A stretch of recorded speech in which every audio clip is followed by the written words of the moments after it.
अदी मांदाणी खुश आई? मां त ॾाढो खुश आहियां। तू खुश आई त भली हुजे, पर मां खुश न आहियां। निकिरे ता। छो अदी छा थियो? साह बि खणणु कोन थी ॾे, बीठे पैर कढंदी छा भला? बीठे पैर इन करे थी कढाई जो मुंहिंजो ॾेर नूरल आहे न, उहो अॻ में तव्हां ते कावड़ियल आहे। वरी जेकॾहिं तोखे हिते ॾिसंदो त गोड़ कंदो। इन खां बहितर आहे त इज़त सां तां निकिरी वञ। खैर आदि खैर आहे, इज़त अचणी वञणी शइ आहे, बाक़ी बेइज़ती बरक़रार रहे।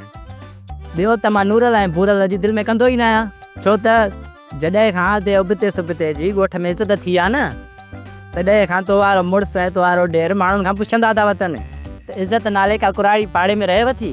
पर पोइ बि तूं मुड़ंदे कोन। हाँ हल भला ॿुधा तूं ख़ुशि छा अथई? अदी ख़ुशीअ जी ख़बर इहा आहे त अधो सुबतो ऐं अधो उबतो मूंखे कुर्बानी सां परणाइण था चाहिनि ऐं चाचे लकुण सां ॻाल्हाइण पिया थी। हेड़े हे छोरा शर्म कर। याई ना है नानी मुहांडे उबतो ऐं सुबतो हुन उॾेई खाधे लकुण सां ॻाल्हाइण विया आहिनि ऐं तो हुनखे अॻ में चाचो चवणु शुरू कयो आहे। सम्झ त कमु थी वियो अदी, मां हाणे अञा बाबा सां ॻाल्हाए आयो आहियां। अॼु या सुभाणे बाबो पुॼी वेंदो।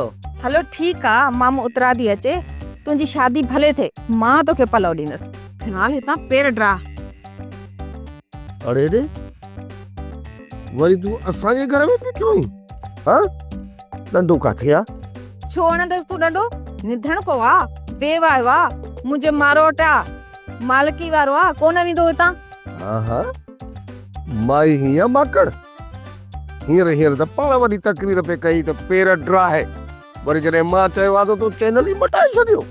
वाह माई वाह। मूं ख़ुशीअ मां पे चयोमांसि त फिलहाल हितां पेर ड्रा, मूंखे घर जो कमु बि करिणो आहे। बाक़ी मारोट मां तुंहिंजी शादी में ॻाईंदसि बि नचंदसि बि।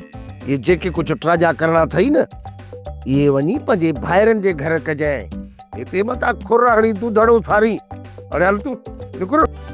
हा वञा थो दरवेश, हरूभर जज़्बाती न थी, ब्लड प्रेशर बि वधी वेंदई ऐं वरी अदी मांदाणीअ जी बि बेइज़ती न कर। चङो अदी, मुंहिंजे सेरनि जे लाइ तयारी कजो। थी वई तयारी सेरनि जी? पक ॼाण मां दोलो वॼाईंदुसि, अधो भूरल नचंदो हिते अंबोशू हणंदो ऐं हीअ माई सहरा वेही ॻाईंदई। पक हाणे हल हल निकुर निकुर।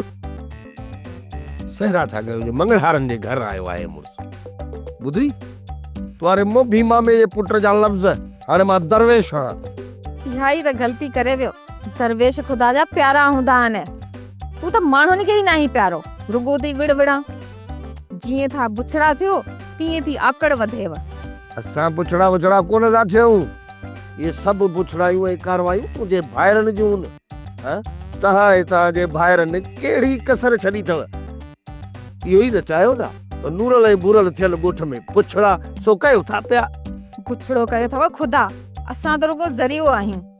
घणा साल मुंहिंजे भाइरनि जी मिल्कियत मालिक थी वेठा हुआ, हाणे हक़दार खे हक़ मिलियो आहे त तव्हांजो खुड़ींदियूं लॻनि। फतको फतको फतको, ॾिसां त केसि ताईं था फतको। भाई हिकिड़ी ॻाल्हि त ॿुधाए, इहो दूर खणी वॾा पई थी ऐलान करी, कहिड़ी असांखे सीर पई आहे जो फतकऊं था पिया? सीर त आहे, इज़त वञण बि सीर जी मिसल आहे। तव्हांजी त टके जी इज़त न आहे, रुगो अथव भॼ भॼा। पर छो असांजो अची जीवन जंजाल कयो अथव? हा अॻे ई लकुड़ जी दुश्मनी घटि आहे जो नवां दुश्मन बणिजी वर खणी खया अथव। ख़ुदा जी सड़ाई थिए, इन खां त मां जेल में चङो हुउसि।